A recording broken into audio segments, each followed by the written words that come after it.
plan for addressing all of these visible issues and the ones that are not visible. It really is crazy to have someone, a young man who might have been involved in it, I don't know, from Southeast getting shot, right, and dying just about every week. But that's not the only time. That's just something that everybody's talking about right now. But things have been going on for months. I've lived there all my life. I've gone through the drugs, you know, from the 1950s, 60s, 70s, all of that. Finally, I was happy to live in a safe neighborhood. I'm not safe there anymore. So we need to understand what the police department's going to do, what our council members are going to do about it, and what kind of programs that we're going to have that will actually address everything systemically. Yeah, systemic. That's kind of what I was trying to get to earlier. Like, you know, although we want to protect our neighborhood, you know, like what else is being done? And I know we are talking about 3D and 1D, but, you know, obviously if there are perpetrators coming in from other parts of the city, what does their presence look like?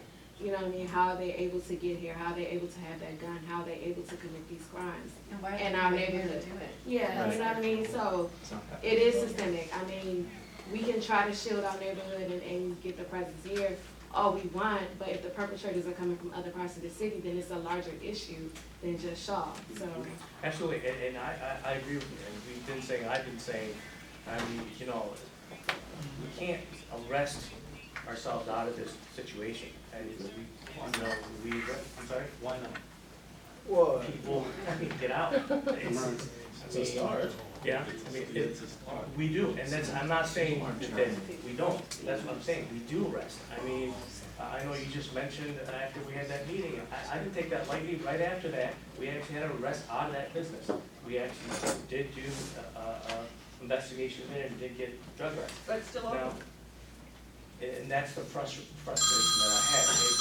It involves, the community involves other jurisdictions, other elements that have to help us. I mean, we arrest them, they're out. I mean, we could it's a repeated process. There has to be either, again, some sort of better rehab. Maybe we need to get the attorney's office involved in this. Why don't we have them there? You arrest them, they go to jail, they get right back out, even if it's fine. So maybe we need to get everybody that's involved.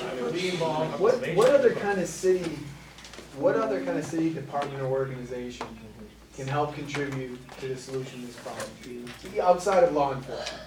I mean, Councilmember Allen had that wonderful piece of legislation, and that's certainly a long-term solution. But what other kind of role, or what agency do you see that can play in trying to solve this? We also need the mayor's office to Yeah, I just think it's everything. I mean, jobs. education, social services, We have, the whole system. yeah, Like, just- Can I jump in? the whole Sure. city. Good evening, my name is Michaela Farrell. I'm one of the Ward 6 Community Outreach Liaisons in the Mayor's Office of Community Relations and Services. Thank you all for coming. So we've worked with MPD to bring out the Department of Employment Services mobile van. We wanted to bring services out to people who don't want to go, understandably, cross town to get services. So we've done the DOES van over the summer.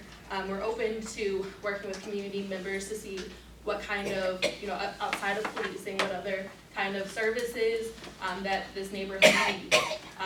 We've worked with the private security camera program. We've shared the private security camera program with many of you all. We've done canvassing. You might have seen door hangers on your doors.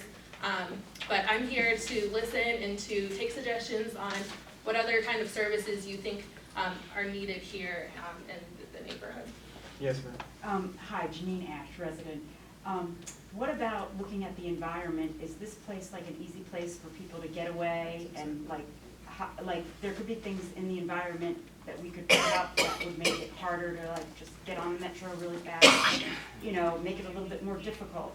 Like there might be things in the environment, like, I don't know if that's part of the draw to this area. It is, I think part of the draw is that, yeah, it is a highly congested area, a lot of businesses, a lot of people visiting, a lot of visitors, a lot of restaurants, a lot of nightlife, that sort of thing. And just like you mentioned with the metro, I mean, there's access to, all parts of 3D, especially with, all the public transportation. And I think the community, like I know myself, I think a lot of people would be willing to help. I know the cops can't, police can't just do it themselves. But, if we need to sign petitions to the Attorney General's office, to the mayor's office, that we need, this loitering is a problem, or, the marijuana smoke, I smell that everywhere, and I feel like people just think it's okay to smoke out in public. Yeah, I appreciate any help that we can get. Yes, sir. My question would be, and the brother touched on it a moment ago, is, so I live on O Street between 5th and 6th, and O Street between 6th and 7th is where the park is and everything, right? And there's been, that wasn't a shooting this time, there's been plenty of shootings there over the years that I've lived here, okay? Why are they allowed, and someone said also their wife doesn't feel safe, neither does my wife and my 3 daughters, right? So why are people, I know it's a fine line between allowing people to be outside, and I'm not very heavy on policing, right? Because that could be kind of over government. But, sitting outside and smoking weed, like any human being that walks through there knows that, my 8-year-old daughter knows, like, man, Daddy, why are they out here doing that? So, see something, say something that someone said, it's hard to believe, and why don't the police, right, do something about that? That's not legal. I don't even know if smoking weed in DC is legal. I know smoking in public places is not legal. I know gambling is not legal. So why aren't those things, like, that's real easy to bust up. Listen, we smell it, y'all gotta get, and it's right next to a playground, right? Kids are playing basketball there. On the other side, there is a small child playground and something for the older kids. Like, that, how many innocent people, right? You get an adult coming from another part of the city, maybe he was mixing something, maybe he wasn't, he gets shot or something. But I know children have been killed there before. So, I'm only asking for that block. I can't speak for everywhere, but that just stands out to me. Why is that allowed? It shouldn't be, and part of that, I will. I know it shouldn't be, but why is it? Because it is allowed. There's no question. We go there right now and we get some weed, right? So why is it allowed? Part of that is, you're right, we do have to do a better job of catching that. And another part of it is, but it's not hard to catch. Like, that's the answer to kind of get off. Like, literally. It's not. You'd be very. It's really not. You'd be. I'm not gonna say surprised at how. People, they have lookouts, they have this, they have that. As soon as they even sniff an officer coming in the area, the activity stops. And we have to be very careful on how we approach citizens, why we can stop them, They're drinking, right? You go there any night of the week, especially after the weekend, Like there's bottles everywhere. Yep. So public intoxication, doing drugs, I'm not even talking about selling drugs, just doing drugs in public and gambling, those 3 things, those are pretty much will lead to crime. And I'll take that. We do have to have a better job of that, but it's not as in our face as I know you guys see it, and I don't say it's in our face. Yeah, it is in you guys' face, but when we do have our officers go in the area, the activity stops. And it's just. They see us coming around the corner a mile away. So, and I will say this, so I don't just, skim over it. So situations like that, please email me, and I promise you, and when you email me, please give me specifics on, if you see the same people, give me a description of what they're wearing, what time of day that they're usually out there.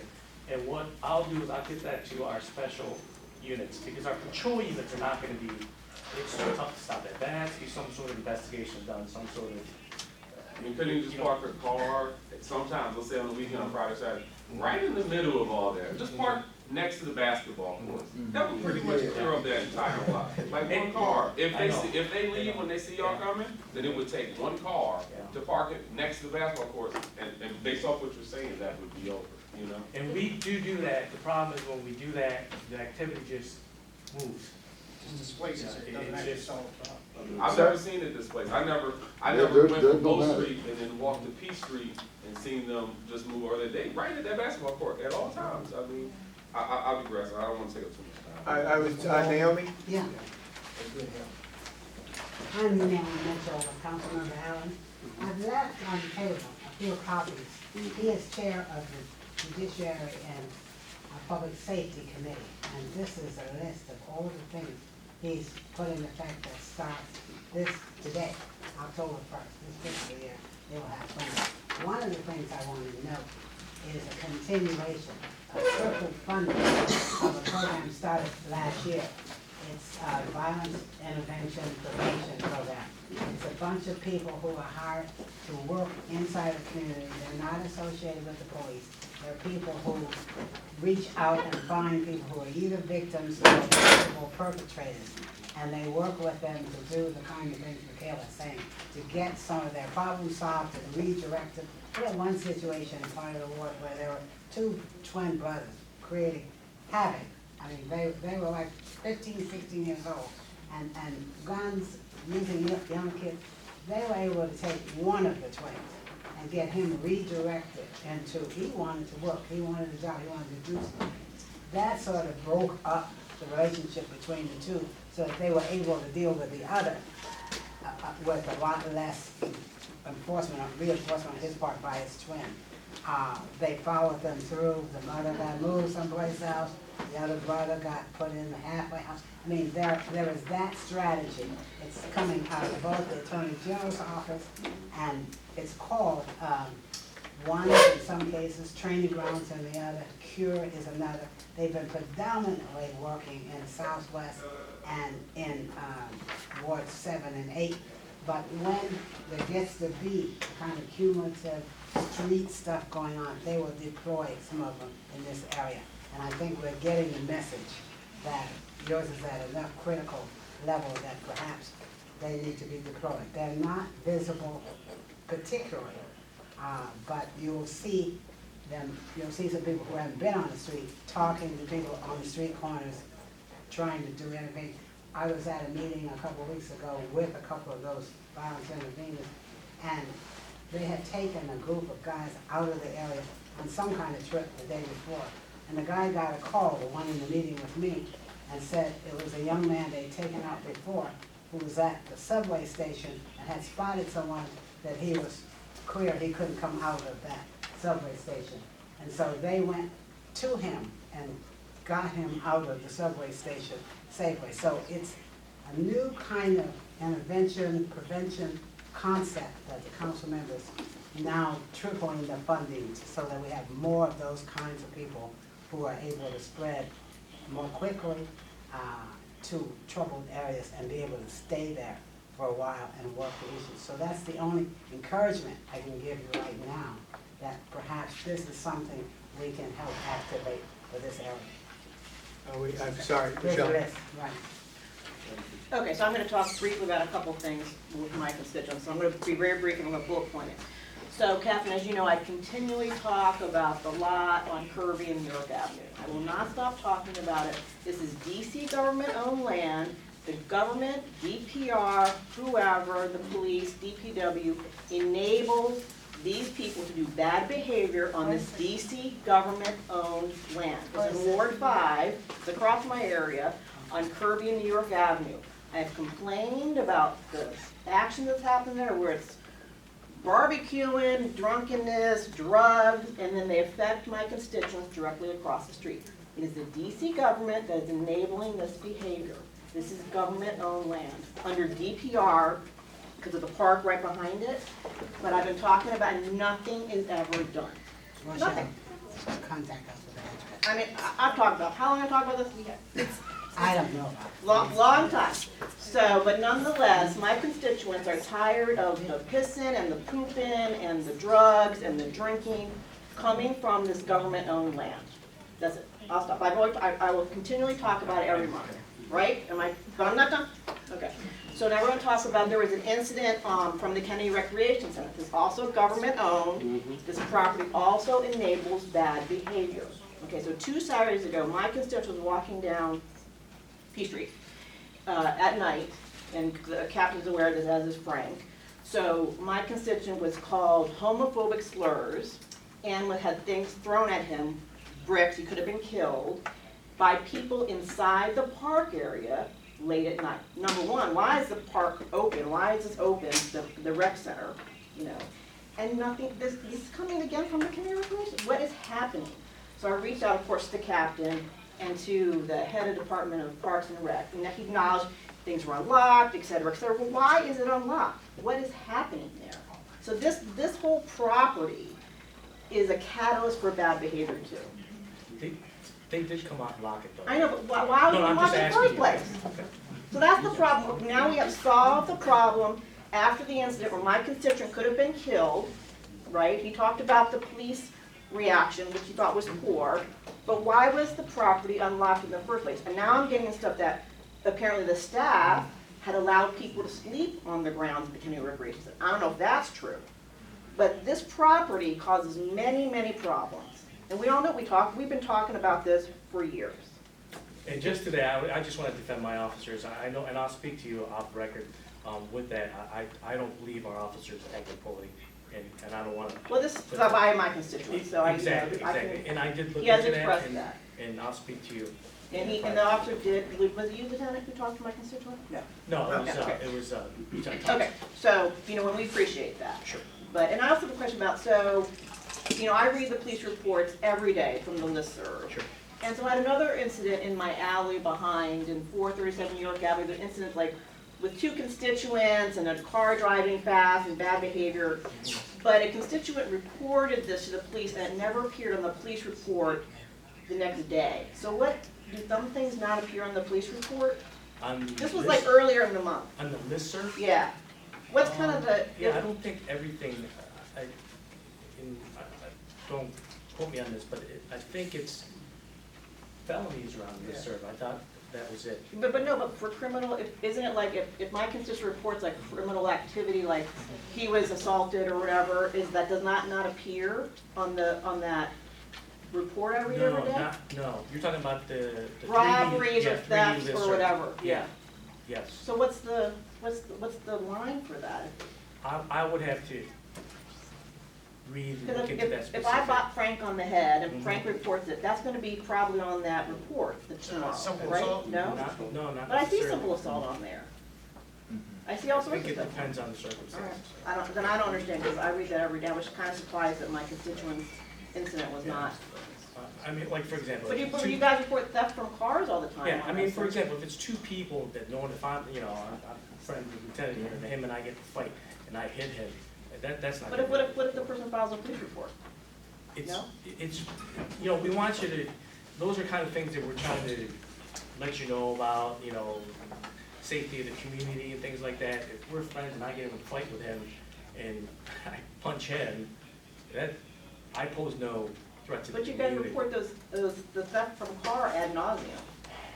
Sure, that we want the public to know the areas. But these were two strangers who, Okay, that's what I'm saying, so I'll look into that case I don't get it. specifically. So, Well, okay, so yeah, okay. let's, we gotta start wrapping this up. Commissioner Yeah, Bodger? so I want to tag on to something that Commissioner Nygaard has raised.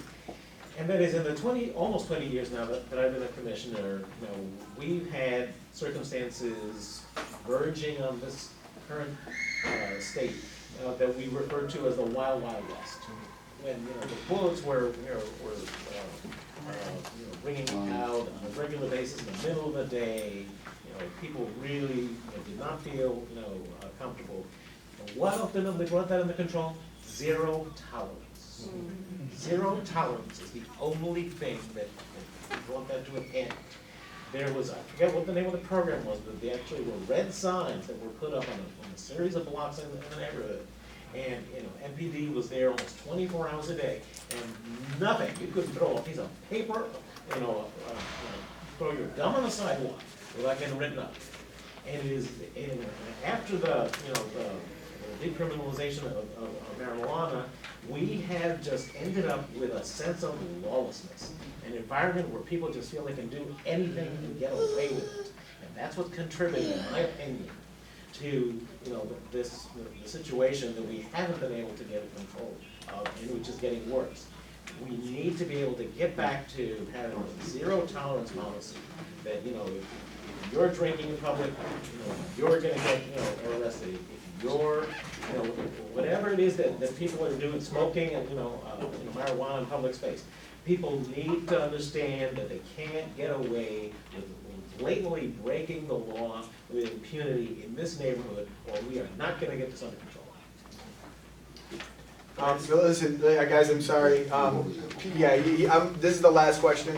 If you have a question for the officers after this, send them to us, we'll get them to them, and then we'll try to get your questions answered. Yeah, my name is Lars Anderson. I've been a resident for over 10 years. And this is just more of a comment to wrap things up. I think you said this, Ibrahim talked about this. I think, we talked about the easy access with Shaw and how all these things are happening in Shaw because of the metro. This is not happening in DuPont. This is not happening in Foggy Bottom. This is not happening in other parts of Northwest. And there's got to be something unique to this neighborhood that is attracting these people from other parts of the city. And I think we really need to, whether it's community action like Ibrahim talked about, or more police presence or something, but there's something going on that's unique to this neighborhood that we got to figure out. All right, we're gonna have one more comment, and that's. I just want to say to everybody here, so I've been listening. Sir, what's your name? Jeremy. Jeremy, you asked, Yeah. but yeah, you asked a question about what we can do. Now, so it starts here, right? So there's 41 people here, and I put this on myself also. You want to know what you can do? You can mobilize people here. I encourage everybody, go to your neighbors, go to your neighbors' neighbors, and invite them to these meetings every month. I promise you, there's an increased presence at these meetings. There will be a quicker response. So this goes for me. I have to probably go out more and knock on doors and encourage people to come to these meetings. There are 41 people here. Next month, there should be 51. Next month after that, it'll be 61. Janine, you asked. Yeah, is there a sign-in sheet? Like, maybe we should, I think we need to work together more than even, I think agree coming to the meeting. Yes. But outside of the meeting, we also So need this to is be how we, organized. so I encourage the committee. Rochelle, you said your constituents got threatened, so I would encourage you to bring your constituents to the meetings every month. You have an increased presence here, you have the police right here every month. You can confront them, you can confront us. So to start with small steps. 7 o'clock. Huh? The mayor is speaking tomorrow at 7 o'clock. Okay, but the meetings here are monthly. So bring people here. And I encourage the commissioners, go out to your constituents and invite them here. There's 41 people here, there should be more next month, more the following month. It'll start here. I'm telling you, if you mobilize here, you will get a quicker response. That's all I want to say. Thank you, and that's a great idea. I think next month we're definitely gonna be doing a sign-in sheet. I'm surprised we haven't been doing it. All right, guys, I'm very sorry. Again, if you have further questions about this issue, please send us emails.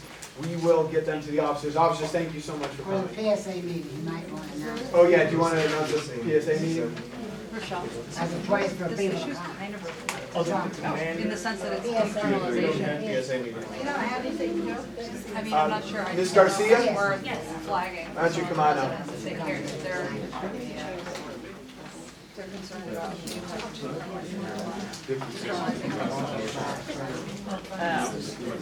Yes. I mean, I'd like to. All right, guys, we gotta move along, so if you're gonna have a conversation, take it outside, okay? Please. Thank you. Good evening, everyone.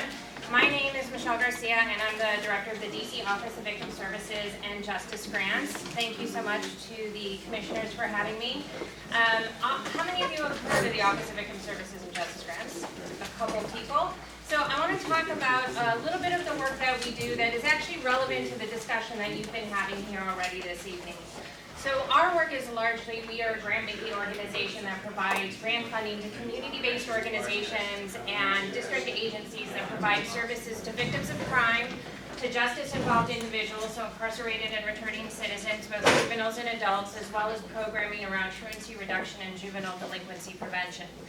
So we sit in the public safety and justice cluster within the district, and I want to highlight just two of our programs. The first was already referenced by a couple people, our private security camera incentive program, and I've brought materials on those programs, and we'll leave that there for you to grab on our way out. So the private security camera incentive program is a program that the mayor started that provides residents, businesses, nonprofits, and religious institutions in the district an opportunity to purchase a camera system, install that camera system on the exterior of their property, and then you can submit an application for a rebate to our office. We provide rebates up to $200 per camera with a cap of $500 for residents, both tenants and owners, and $750 for nonprofits, businesses, and religious institutions. We also have a security camera voucher program, so for residents only who receive public assistance and may not be able to afford the initial outlay for the camera program, they can apply through our website again to get a system installed on their residences at no cost to them. So the camera program is fairly simple. Has anyone here taken advantage of the camera program? Okay, great.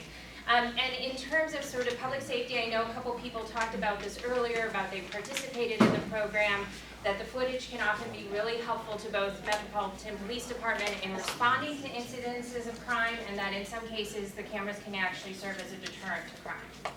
The other program that I want to mention is the DC Victim Hotline. So the DC Victim Hotline is the single source of services for all victim services in the district for any type of crime victimization. So for someone who has been a victim of burglary, assault, domestic violence, sexual assault, homicide survivors, so primary victims or secondary victims, meaning family, friends, other people impacted by the crime, you can contact the DC Victim Hotline, which operates 24/7, either by phone or text at 1-844-HELP-DC, or by chat at dcvictim.org, and talk with a trained victim assistance specialist, can talk through what your needs are, and then connect you with those resources in the district. That can include crisis intervention, emergency or transitional housing, mental health services, legal support or representation, advocacy, medical forensic care, connections with crime victims compensation, really any of the wealth of resources that are available for victims in the district can be accessed through the DC Victim Hotline. So I just wanted to highlight those two resources from our office. Again, I'll leave the materials here about those services. We have lots of other services on our website as well. So please check those out, and I'm happy to answer any questions if anybody has any.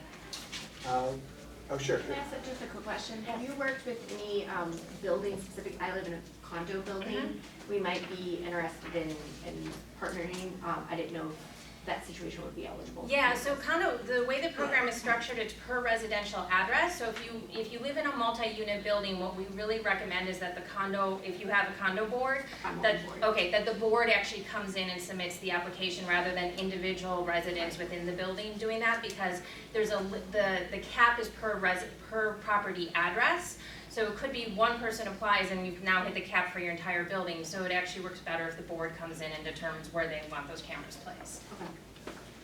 Anybody on the commission, questions or concerns? Okay. Any other questions? Thank you so much. No, my pleasure. Thank you so much. Appreciate it. Have a good evening. All right, next up, Yasmin? Yep. Oh, yes, thank you. Thank you. And Yasmin's my constituent, and thank her for coming. Thank you. I'm Yasmin Bafa. I'm the Executive Director of Rights for Girls, which is a human rights organization based here in DC. We work to end gender-based violence against young women and girls in the U.S. We do a lot of work locally around work with youth development workshops. We work to address child sex trafficking. A lot of you all might not think that this is a big issue in DC, but just to give you an idea, one of our local partners, Courtney's House, which is the only survivor-led program here in the district, serving youth between the ages of 9 to 24, all kids from the DMV area, predominantly from wards 1, 7, and 8.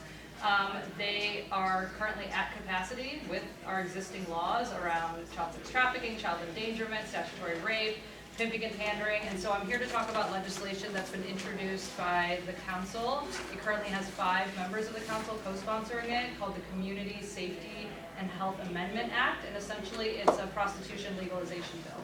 So for everyone who's concerned about everything we're dealing with in the wake of marijuana decriminalization, this would be legitimizing and decriminalizing the entire sex trade. So how it's been framed in places like New York and Colorado and elsewhere where marijuana, it's following the heels of marijuana decriminalization, it's being framed as decriminalizing sex work. What these bills actually do is repeal all the laws around the commercial sex trade, so including acts of purchasing sex, pimping and pandering, brothel keeping, and in particular makeshift brothels, so trap houses, informal brothels.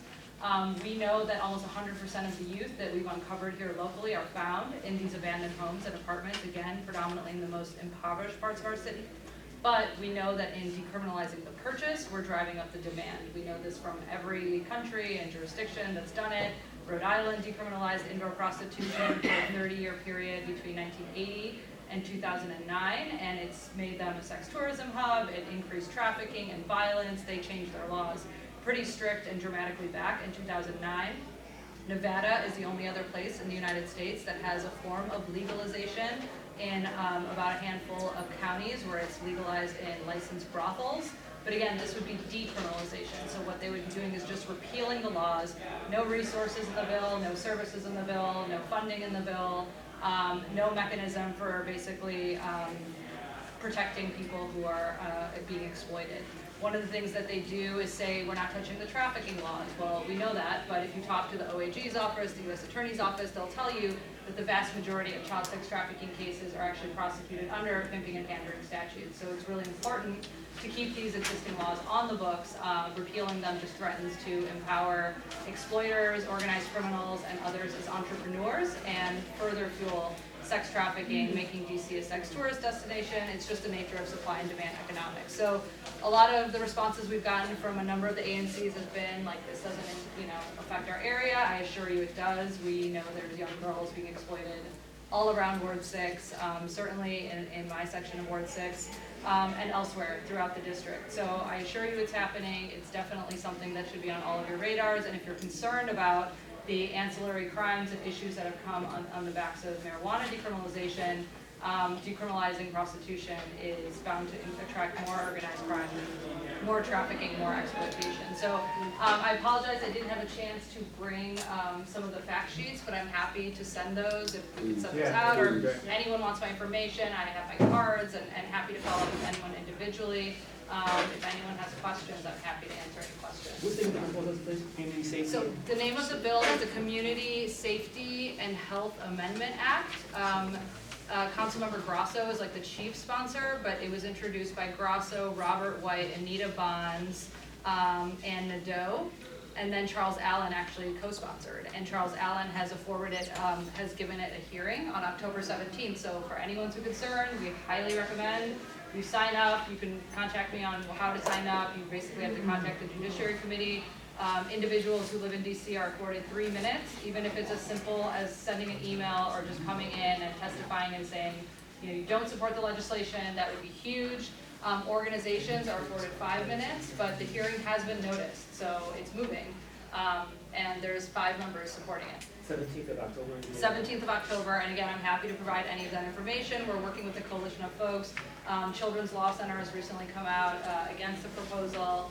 Courtney's House, obviously, which is a survivor-led program. A number of the other survivor-led programs are working on the issue. We are sponsoring